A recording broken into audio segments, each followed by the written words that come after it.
Perhaps it is therefore time for another and difficult realization.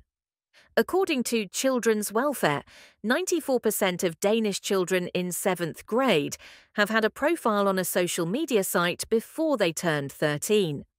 I believe in many ways that we said yes to mobile phones in our children's lives, meaning well, so that they could call home and communicate with their friends. And it was new technology, but we have unleashed a monster. Never before have so many children and young people suffered from anxiety and depression as now. Many have difficulty reading and many have difficulty concentrating. On the screen, they see things that no child or young person should see, and a full 60% of 11 to 19-year-old boys do not physically see a single friend in their free time during the course of a week. 60%. Are there any adults left who believe that this number would be so high if it were not for that smartphone?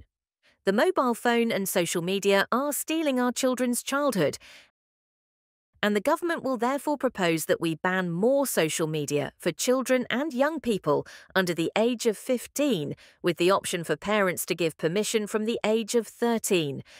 I hope that you here in the chamber will help tighten the law so that we take better care of our children here in Denmark. At der for meget larm.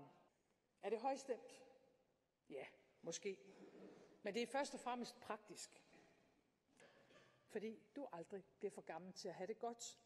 Men reformen jo først en succes den dag, hvor den kan mærkes ude ved vores ældre. Jeg ikke bleg for en hård debat, der kan ryge en finke af panden. Og når valget kommer, formand, Færøernes lagmand og formanden for Naalakkersuisut. Jeg vil i dag i min tale berøre et emne, man som politiker plejer at undgå.